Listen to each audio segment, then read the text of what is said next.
If you're on your commute this morning, a very good morning to you. Do get in contact with us. We want to hear from you over the course of the morning, whatever it is, or wherever you are. Let us know, and we'll bring those comments to our viewers over the course of the day. We're going to start with the Irish Times this morning, and it is rugby all the way. That's the live rugby this weekend, all the way at least. Jerry Thornley there, Leinster and Munster best placed, heading into pivotal rounds. Omani expecting massive challenge from Cast. That's ahead of the Heineken Cup this weekend. And Ulster looking to break Scarlet's hoodoo, as well as the other article there by Johnny Watterson, who also writes some interesting stuff on the flip side of that page. O'Driscoll Painkiller comments open a can of worms in rugby. So this is the tap, I think, that's really been opened with Brian O'Driscoll's comments on painkillers in rugby this week. And also Gavin Cummins picks up on the topic below that. Cullen rejects claim that painkiller use is a problem in Irish rugby. This is the Leinster head coach conversation at his press conference yesterday. Inevitably, and clearly the fact that he played alongside Brian O'Driscoll for such a large part of his career, it was a topic that was always going to come up. He is interesting enough in what he says about it, in that his main comments, and I absolutely don't wish to misrepresent him here, so his main comments I've highlighted in the Mail, actually, on just inside that page there, rather than me take a stab at sort of summarising what he's saying. Elio Cullen says, to say there's an image of medication being just handed out willy-nilly is a very unfair reflection on the environment we have here at the moment. All I'm really concerned about is the environment we have here at the moment. I'm not really interested in dragging up things from the past. That would be my view, is what Leo Cullen says. Now, like, it is worthwhile dragging up things from the past is one thing that I would say. Like, I sort of make this point on somewhat of a regular basis that as a nation we don't have the most amazing track record of talking about things that have gone on here in the past, and it turns out that it's worthwhile and it's useful, and shining a torch into that dark corner that certainly is Brian O'Driscoll's experience, and you'd have to assume that it's not all that unique. I mean, I understand why Leo Cullen, on the couple of days out from a fairly pivotal point in Leinster's season, that he doesn't overly want to get into it, but I would just think that the notion of not dragging up things from the past is somewhat outdated. Yeah, completely. We are a nation that obviously the idea of leaving things in the past or leaving things behind closed doors because it's in the past isn't something that served us very well as a country. And obviously there are things when it comes to sport that kind of abide by those laws as well, and this is one of those things you would suspect. Now the thing, obviously, as you point out, is that Leo Cullen does have a match to prepare for this weekend. This is probably the last thing he wanted to be asked about. It's the last thing any coach wants to be asked about going into a game. It would be ideal if things were going very badly for Leinster at the moment. Now, granted, they did lose their last Champions Cup game. It would be a lovely deflection tactic. I don't think anybody in Irish rugby really needs any deflection tactics at the moment. They can feel free to sit at the top table and talk about the rugby all they want. Now, the thing I would say is that you talk about shining a light on something as if this is like the Boston Globe Spotlight team doing a deep dive investigation. It was literally Brian O'Driscoll sitting in this seat, just being as blasé as you like, talking about something that seemed like he was just chatting over a pint about the weather. The only thing is that, look, you're right, but the only thing is that it will, like, it's already happened on our show. It's in every newspaper you pick up today has got Leo Cullen's reaction to it. A lot of them have opinion pieces from the various journalists across the back pages giving their comment on it. This is a tap that will remain open for some time in terms of people's capacity to talk about it, and that's really what I mean in terms of the spotlight is that, you know, it's something that we, I think, have all suspected has been a part of elite sport. And actually, from what you hear just from sport in general, from people that have been in contact with us saying that I play a bit of five-a-side, I couldn't get through without diving. Like, it's interesting. And one of the things that Johnny Watterson talks about in his piece today is a reference back to an archived piece from a couple of years ago in the Irish Times that talks about the impact of diving, particularly the anti-inflammatory anti-hero. Is how it was phrased in that piece. This stuff is not good for you when it's used over a consistent period of time. And when you remove all the other conversations about it in terms of whether it's doping or whether it's performance enhancing or performance enabling, actually that's kind of the important piece that's left. Mm-hmm.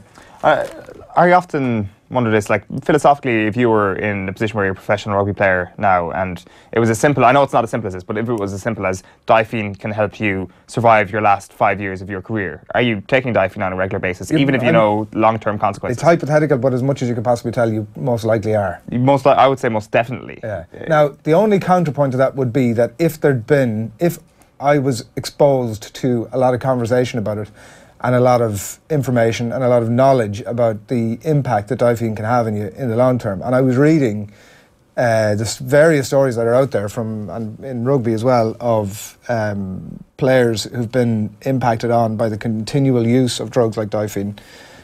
That might have some impact on my decision to eat this stuff. My view on it is that the short-term gain can actually become a long-term gain. And I know it's wrong, but I say to myself, okay, if I get through these next 2 years successfully, I want to get that final 2-year contract or 3-year contract or whatever it may be. And then that stuff will pay for my medical costs down the road if things get very grim.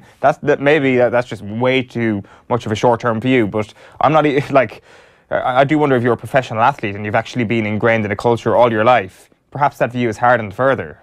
It's easy for us to say on the outset, you know, I could easily commit to the cause, but if you're actually in the cause, if this is your livelihood, if this is, like, say if you play for Leinster and you've worn the blue jersey for your entire career, it makes it a more compelling case that you would kind of sacrifice whatever and the thing is, it's no guarantee of long-term deficiencies, is it? There is a danger there, but there's still no guarantee that no, well, Brian himself says, look, I feel absolutely fine. He said, come back to me when I'm 75 and I'll tell you how I'm at. Now, like, one of the most interesting parts of what he was saying, as far as I was concerned, was to do with the fact that it was most of the older players who was taking it. So it generally wasn't the young fellas who were kind of grand or could get over an injury pretty quickly, or the pain wasn't as bad, they could just manage it, whereas it was a lot of the older fellas who just were struggling to get through a week. Yeah, which is fairly understandable, or fairly expected. If you said that loads of people are taking painkillers, you hardly expect the young lads to be taking it. If you are quite young and you're reliant on Diphene, you're in a bit of trouble, I suspect. Yeah, we'll talk to Alan Quinnell about this a little bit later on. He's going to be with us in a few minutes' time to discuss all of that.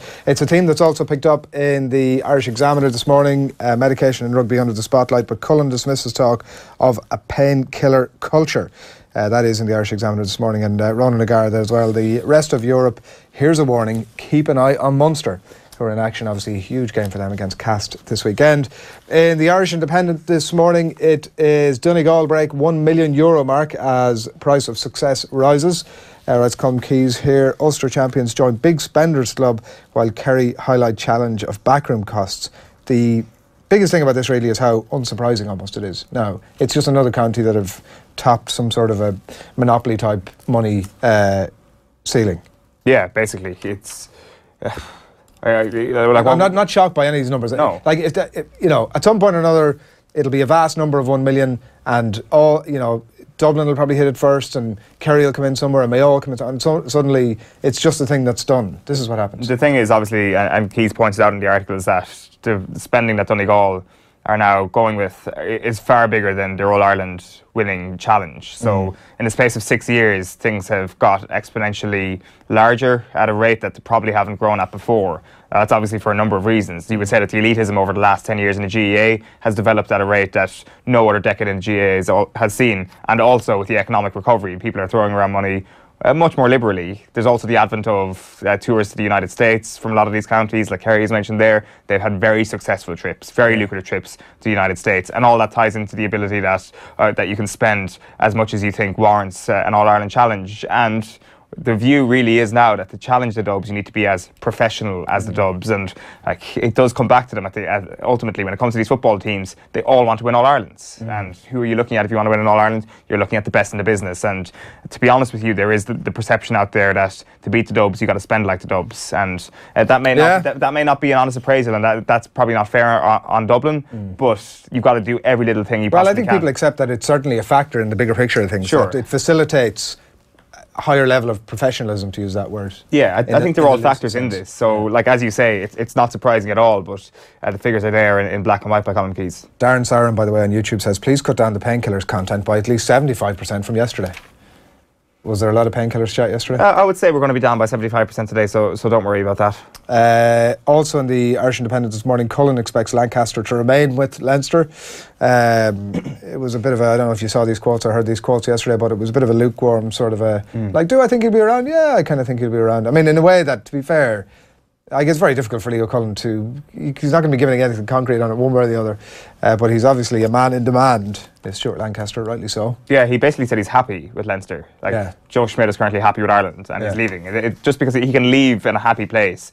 So I'm not sure if you're a Leinster fan and you desperately want Stuart Lancaster to stay beyond 12 months' time, if that's actually really a seal of approval for an opinion that he is going to stay, to be honest.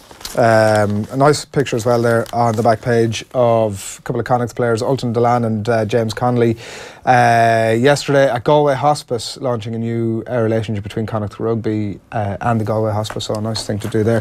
And another nice shot that caught my eye on inside the Irish Independent today in the Gaelic Games section, a piece by Cliona Foley here, ahead of the All-Ireland Intermediate Club final, upcoming Clontarf against Emmett Ogue here, and it was a shot actually that had come up a couple of weeks ago that probably passes by a little bit at the time, but it's 4 players from Emmett Ogue with a bunch of kids, and I know at the time I looked at it and I was like, oh yeah, there's a bunch of players with their kids. It looks like a really nice shot. And then today I started to look a bit deeper, and it was Michaela Newell with her 13-week-old baby, and I thought, oh my God, that's an incredible thing.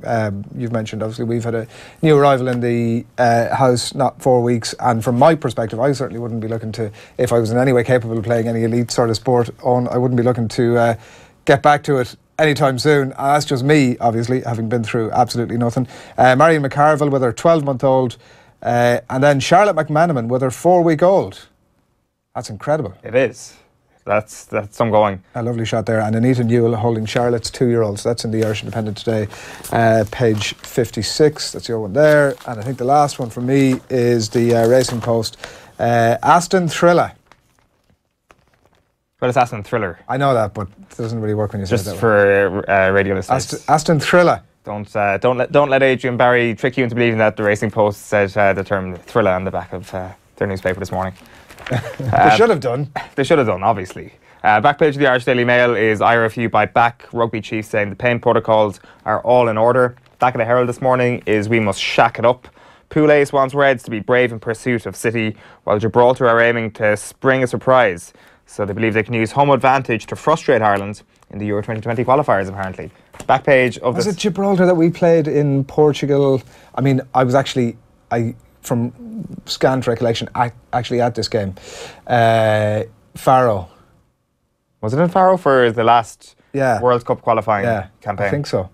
It was. I thought it was in Spain. To be honest with you, I don't actually remember the Gibraltar games, funnily enough. I saw Nathan Murphy retweeting a story during the week about the Spanish, some arm of the Spanish Defence Forces sailing by Gibraltar playing the Spanish national anthem at full belt. Proper trolling right there.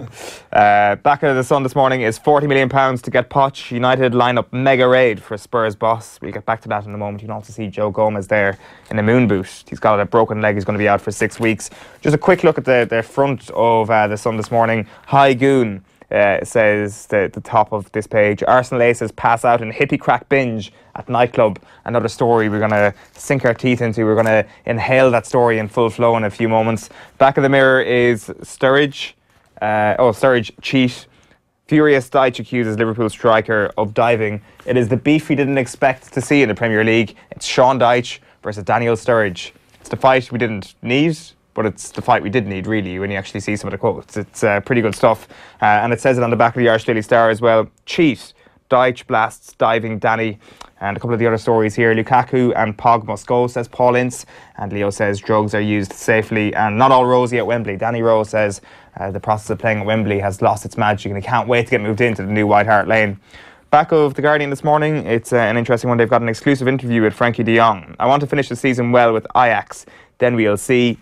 And West Ham on the spot, says Jacob Steinberg. Fan on official supporters board marched with DFLA. And an interesting one as well, carried in the Daily Telegraph this morning, revealed the true scale of rugby's mental health crisis. That full show available as always up on offtheball.com and on our social channels as well. Almost 8:25 on this Friday morning. We are delighted to have you along with us, and there's plenty of comments coming in about the topic we've just been discussing. We'll come back to that in a little bit and to those comments as well. But keep your thoughts, opinions and questions coming in as well all through the morning. Now, the breakfast menu for you this morning, an exciting behind-the-scenes tell-all documentary, not quite, about Tiger Woods. Has just been announced, and Owen's going to give us full details on that in just a minute. It's an ESPN doc. Maurizio Pochettino is on his way to Manchester United, writes Neil Ashton this morning. Hippie crack at Arsenal. More on that in just a couple of minutes' time. Sean Dyche says that Daniel Sturridge is a cheat.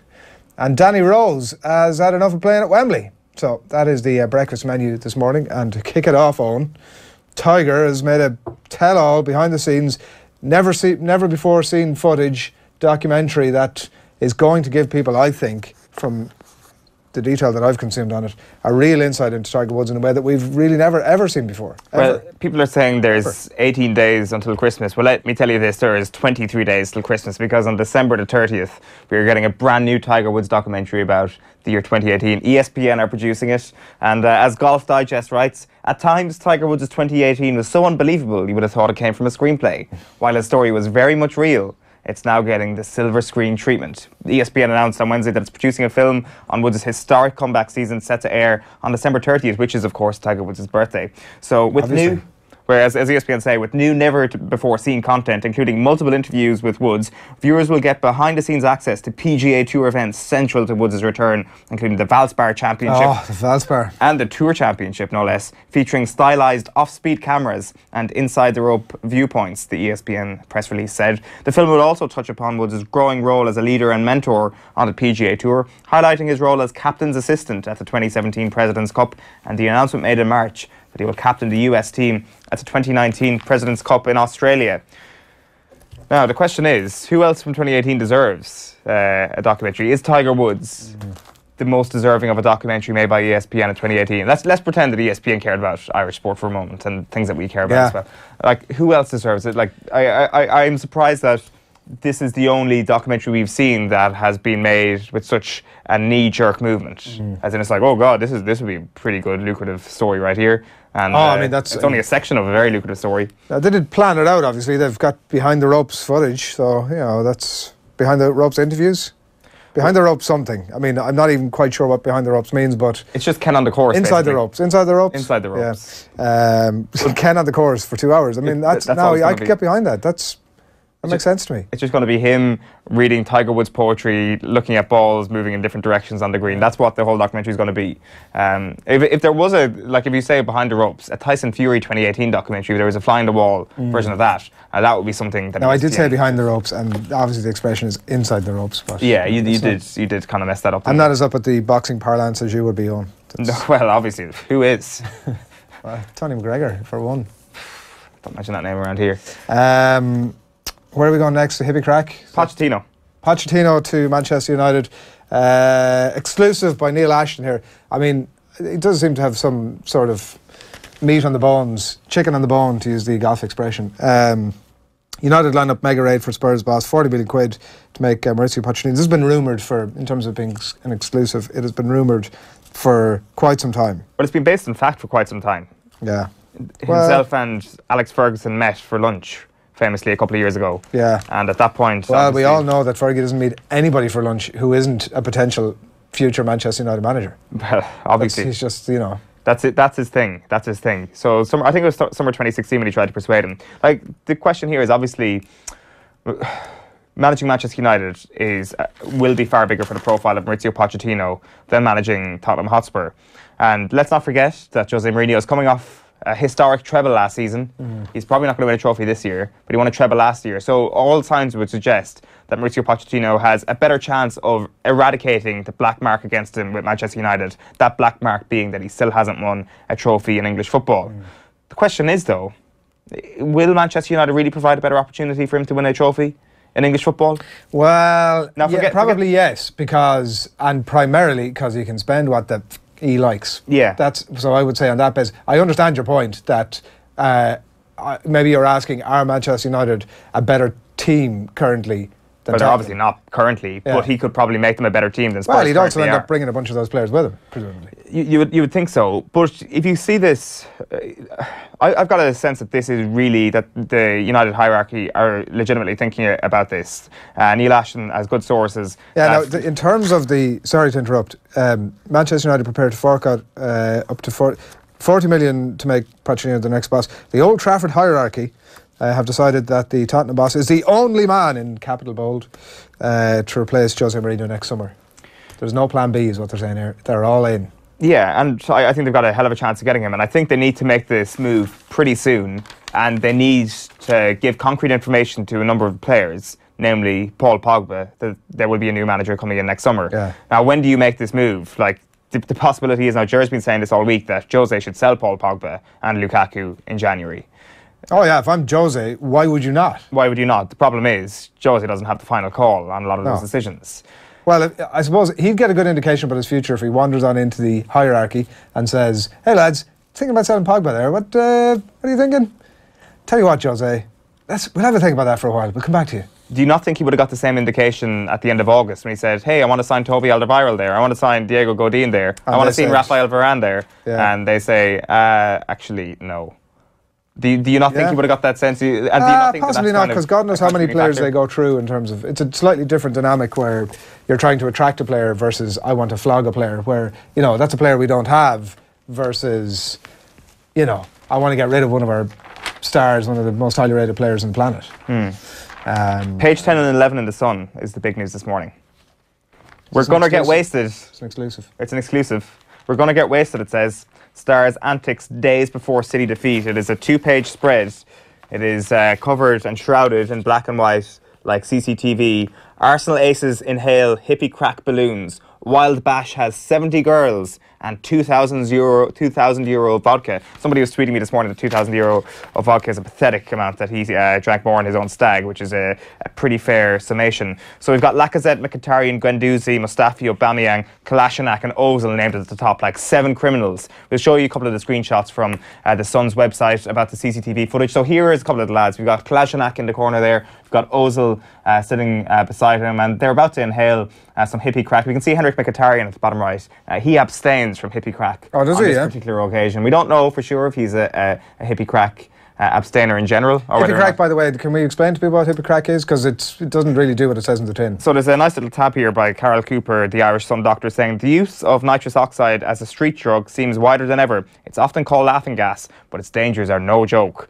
The risks are greatest when it's inhaled from a plastic bag, when it's combined with alcohol, and when others egg the users on. So peer pressure is bad, Adrian. Along with the rush of euphoria, the gas causes dizziness and hallucinations. Afterwards, there's often headaches or intense tiredness. A large dose of nitrous oxide starves the body and brain of oxygen, which is why it can cause death or put the taker in a coma. So the message here is stick to the alcohol, because alcohol kills nobody.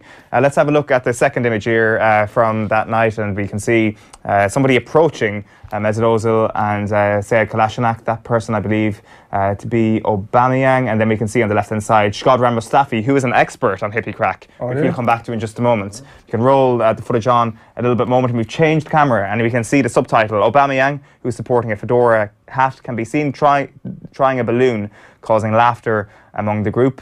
And we've moved on a little bit further. We can see at the bottom left Matteo Guendouzi passed out. So there was an image just before that that shows Mustafi instructing Matteo. Top right, actually. I mean, I don't know. Top right, yeah, top right. How many balloons you've had this morning? Quite a few. Mustafi has been instructing Matteo Guendouzi on how to utilise the hippie crack balloon, and he does so very successfully there. As you can see, the poor 19-year-old has passed out. This all happened in August. So the moral of the story is, well, it happened before the season started, so they lost 2 games, but they subsequently went on a 20-game unbeaten run. So hippie crack, good for form, is the moral of the story. This stuff is perfectly legal. It's is it some description of laughing gas? Is that the it's laughing gas? Like regular users suffer pain, numbness, and coordination issues that stay long term. And then Carol Cooper says, "I can't imagine any serious athlete putting his life or career at risk like this once they know the danger." Not only is one athlete doing this, 7 athletes are doing laughing gas. Absolutely sickening stuff from Arsenal. Despicable. Right, what's next up on the breakfast menu? We've got Sean Dyche up against Daniel Sturridge. This is widely reported. This is one I've just grabbed here in my hand from the Irish Daily Mirror. It's Sturridge is a cheat, says Sean Dyche. This is arising from the Burnley-Liverpool game at the weekend, during the week. It was challenged by Phil Bard. It was a pretty tasty game by all accounts anyway, and there was plenty of challenges flying in left, right and centre, but this one specifically is about challenge by Phil Bardsley and Daniel Sturridge, where Bardsley sort of half goes in and then sort of maybe at some point realises that actually I need to withdraw a little bit from this, so it's not quite full sort of full bore into it. And then I don't know, Sturridge definitely dived, right? Like he definitely sort of removes it, and you can see him there in full flight, arms in the air and all of that good stuff. But, I mean, you could be generous to Daniel Sturridge and say that he was expecting some sort of a serious injury contact and removed himself from the situation, which is a possibility that I'm not ruling out. No, I'm also quite enjoying the fact that Daniel Sturridge versus Sean Dyche is happening. This is not a beast I expected to see. Neil Tracy rightly pointed out this morning that we're not quite sure if it is Sean Dyche who made these comments, because it could well be James Chisholm, the Premiership rugby player. So in case BT Sport viewers were wondering about the Chisholm-Dyche comparison that gave Ugo Money a fit of the giggles, there they are.